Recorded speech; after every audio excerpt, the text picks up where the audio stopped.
sir, respected Kaklari sir, respected electrical engineer Soren sir, respected Madhur ji, and my dear friends, good evening to all of you. मेरे लिए बड़े सौभाग्य की बात है, मुझे आज प्रभु जी के बारे में कुछ कहने का अवसर प्राप्त हुआ। मैं भले ही फौज में कैप्टन हूँ, मगर रियल लाइफ का हीरो, रियल लाइफ का कैप्टन मैं उन सभी लोगों को मानता हूँ जो ओएनजीसी के लिए, देश के लिए फील्ड में पसीना बहाते हैं, और उनमें से एक है हमारे प्रभु जी। जब हमारा देश आजाद हुआ था, देश के सामने बहुत सारी समस्याएं थी। बहुत सारी समस्याओं में सबसे बड़ी समस्या थी कि देश को ऑयल और गैस के क्षेत्र में आत्मनिर्भर बनाया जाए, ताकि हमारा मिलिट्री का जो ऑपरेशन है बिना रुकावट के चल सके।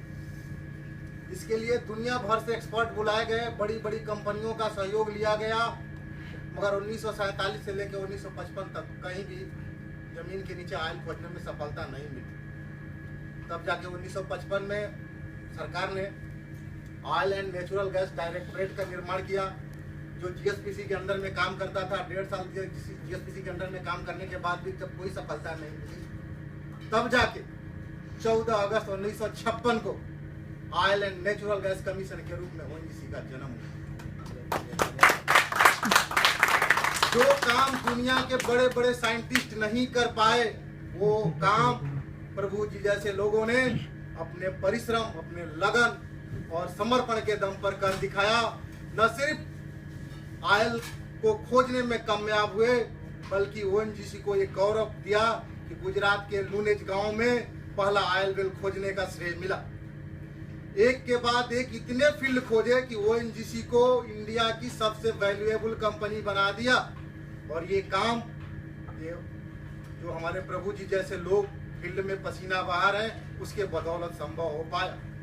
आपको जान के आश्चर्य होगी, रिफाइनरी हो, पावर प्लांट हो, फर्टिलाइजर प्लांट हो, केमिकल प्लांट जैसे हजारों कंपनियों को तेल और गैस और क्रूड ऑयल की डायरेक्ट सप्लाई ओएनजीसी के द्वारा की जाती है। आज कोई भी ऐसा व्यक्ति नहीं है जो ओएनजीसी द्वारा ली हुई सब्सिडी का लाभ न उठाया हो और ओएनजीसी द्वारा पैदा किया गया गैस और तेल का इस्तेमाल न किया हो। आज हम सभी लोग के लिए भले ही हम लोग टाटा, बिरला, अंबानी, अडानी के घर पैदा नहीं हुए हैं, मगर ओएनजीसीएन बनना भी किसी सौभाग्य से कम नहीं है। और ये सौभाग्य सिर्फ और सिर्फ फील्ड में पसीना बहाने वाले लोगों के बदौलत संभव हुआ है। आपको जान के आश्चर्य होगी कि ओएनजीसी को खड़ा करने में सरकार ने मात्र 65 करोड़ रुपया खर्च किया था, और आज तक खाली डिविडेंड और टैक्स के रूप में भारत सरकार के खजाने में 5 लाख करोड़ से भी ज्यादा की संपत्ति ओएनजीसी ने जमा करा दिया है।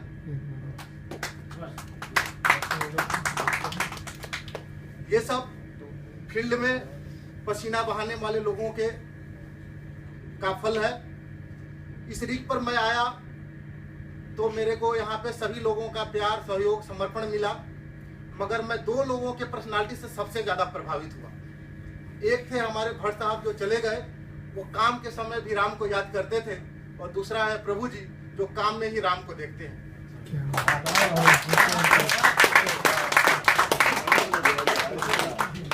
मैं बीजे पे था, वहाँ मैकेनिकल में हमेशा 8 से 10 लोग रहते थे। 4 मोटरमैन हमेशा हमारे पास रहते थे, कभी काम को हाथ लगाने की जरूरत महसूस नहीं होती थी वहाँ पे। यहाँ पर तो मैकेनिकल में मेरे को भी मिला के 4 लोग नहीं है। और हमारे वाइगम साहब को आप लोग अच्छी तरह से जानते हैं, काफी टास्क ओरिएंटेड है। वो फोन करके सबको काम पर बरोबर लगा के रखते हैं, चाहे वो फील्ड वाला हो चाहे ऑफिस वाला। मैं नया नया आया था, एक काम खत्म नहीं होता था, दूसरा काम पे लगा देते थे। सारा इंजीनियर रूम में काम करते करते जब पसीना में मैं भीग जाता था, तो मैं फ्रस्ट्रेट होकर बाहर जब मेन डेक पे आता था और प्रभु जी को तालीमता के साथ काम करते हुए देखता था, तो साली मेरी थकान और मेरा दर्द और मेरा पसीना कहाँ गायब हो जाता था, मैं बता नहीं सकता।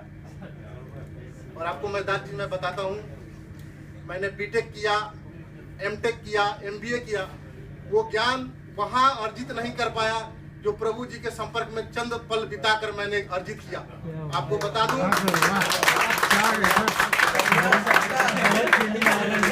आपको जान के आश्चर्य होगी आपको जान के आश्चर्य होगी कि प्रभु जी का सिद्धांत है, आप लोग ध्यान से सुनिएगा, जो मैंने सीखा है, आत्मसार किया है। दारू, जुआ और लौंडिया से दूरी बना के रखो।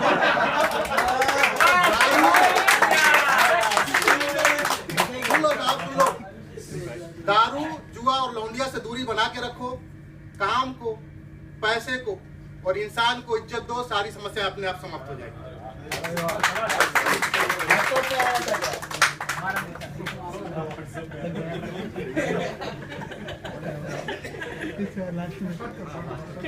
सही में मैं जब कभी भी परेशान होता, आपको व्हाट्सएप की बात छोड़ो साहब, ये रत्ना के माहौल की मैं बात बताता हूँ। ये प्रभु जैसे लोगों के संस्कारों का देन है कि लोग यहाँ काम करने के लिए एक दूसरे को धमकी तक देते हैं और यहाँ से जाने के बाद लॉन्च में साथ बैठ के खाना खाते हैं। और आपको बता दूं, ये हमारे कहाँ गए स्टोर इंचार्ज अशोक जी, स्टोर का 4 महीने का सामान 6 महीना चलाते हैं, हैंड वॉश भी गिन के देते हैं, और प्रभु जी का मानने पर पूरा बंडल थमा देते हैं।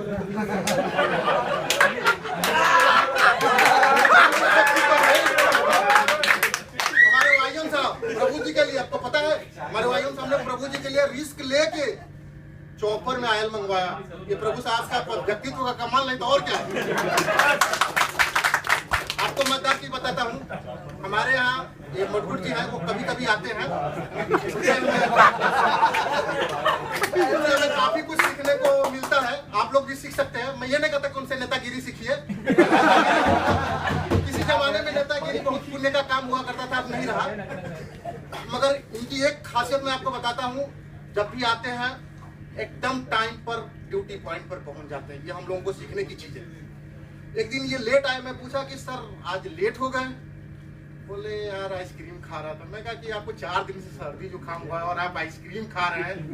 बोले यार प्रभु ने थमा दिया, मैं उसको मना नहीं कर सकता। इस तरह लोग प्यार करते हैं प्रभु जी से। और मैं बता दूं, हमारे ये अशोक जी कभी अपने लिए मेनन साहब या साहे साहब को फोन नहीं किया होगा।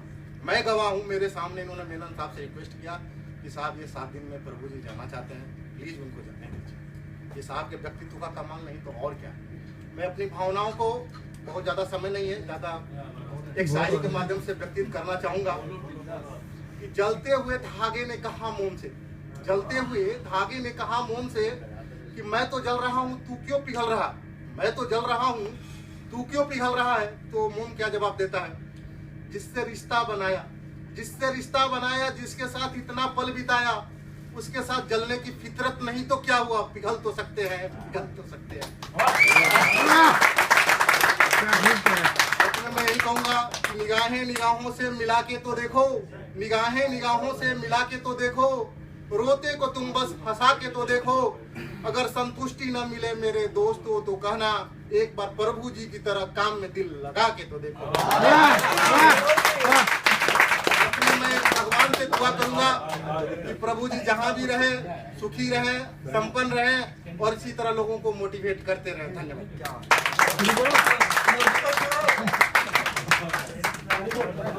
बढ़िया।